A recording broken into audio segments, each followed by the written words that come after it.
What's happening, guys? We're back. We're gonna get rolling on that fuel pump bracket today.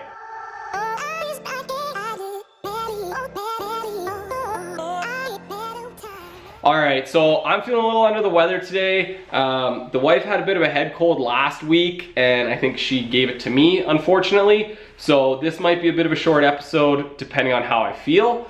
But I do want to get rolling on that fuel pump bracket that we talked about last week. So we're gonna give it our best shot. My thoughts are, we'll build a couple of little tabs that will weld onto the chassis, and then we'll build an aluminum plate that goes in between those tabs. That'll allow us to pull that aluminum plate off and work on the whole mounting of the filters and the pump on the bench, and then we can just bolt it in and out of the car. So the first step is we'll grab some 1-inch flat bar, drill a couple holes, weld that onto the chassis where we think that we need the tabs, and then we'll grab a piece of aluminum, build a plate that goes in between them, and then start working on the complicated part of actually mounting the pump and filter. So let's get after it.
All right, there's the bracket base plate, I guess you'd call it, built up and mounted. So now we can pull those 3 bolts off and basically drop it out the bottom of the car and then work on it on the bench.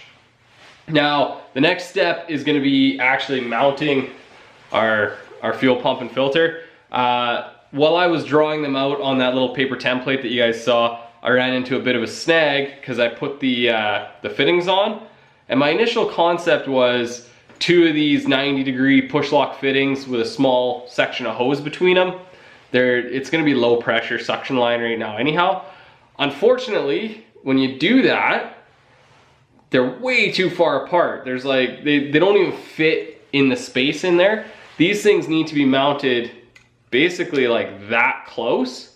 So I need to see if I can get like a 180-degree fitting that'll work. I think most 180-degree fittings would actually put them too close.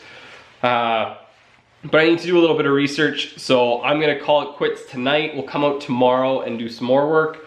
But I need to find some sort of fitting solution, or the other option is to run 180-degree fittings with barbs on them, and then basically would mount these like that. Unfortunately, it kind of messes up well, it doesn't mess it up, but it just complicates the fuel routing.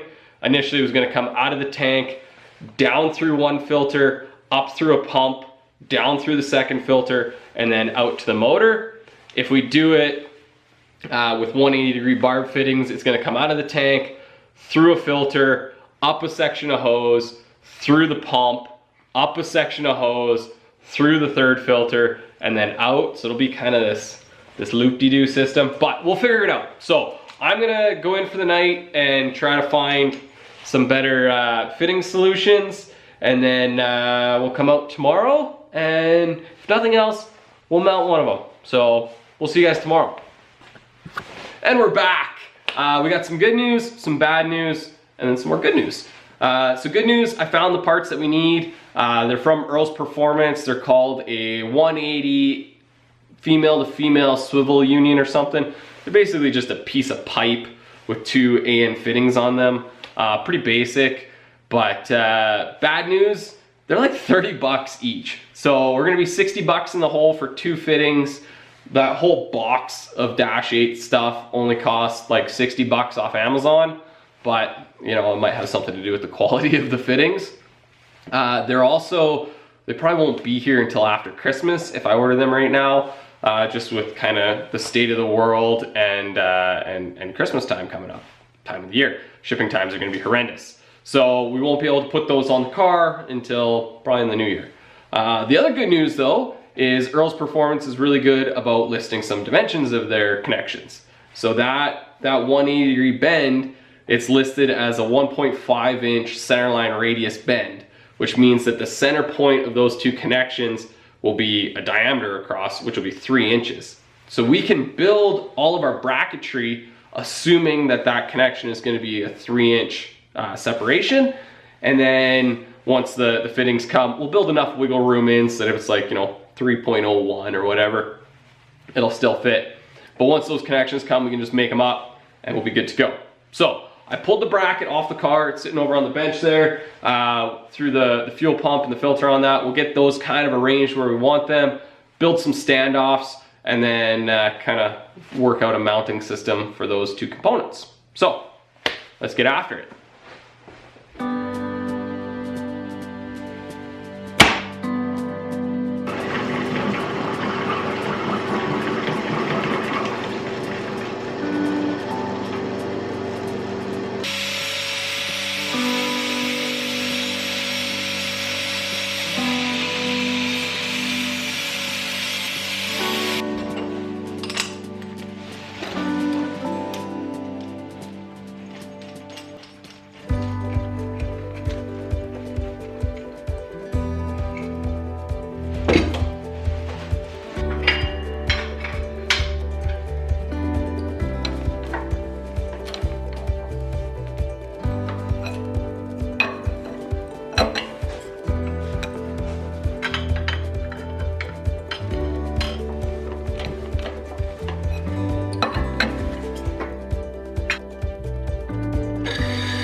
there is our fuel pump mount. We just built those little cradles and then built a couple little standoffs. I didn't explain it either. I took a chunk of aluminum and drilled 2 holes 3 inches apart so that it kind of maintains the spacing for when we go to put the actual female to female 180 union on there. But that's looking really good. I need to get the right size clamps because these are too big and I don't have any for the actual filter, so we just electrical taped it on there. But we'll do that, and then when we get the third can, the post filter, hopefully what I can do is just put a piece of aluminum, like a flat standoff right in between the center of them, and put a third cradle out here, and then mount it kind of triple style. Mount it right there, and then we'll have pretty easy routing on all of them. But that's as far as we're gonna get on this guy today. But I want to install it and then build the suction line so that at least we have one fuel line built. At least we can say that we did something with all that fuel line we bought. So let's install it and build some hose.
All right, we got a fuel line made, one of many. I have absolute confidence in those push lock fittings now. They were a bear to put on, so I think once I throw a clamp on them, they'll be pretty secure. But we got the fuel suction line done. We need to get some of those fittings, and then we can work on the high pressure line later. But I'm all out of time this week, so that's all we're gonna get done. Next week, not 100% sure what we're gonna do. We're coming into Christmas time, so I might do a bit of a year-end wrap-up. We'll see. I don't know. It's always a mystery. So, in the meantime, thank you so much for watching, you guys. If you haven't already, hit the like and subscribe button. Go check us out on Instagram, Left Foot First Media, and we'll see you next week. I'm out of here.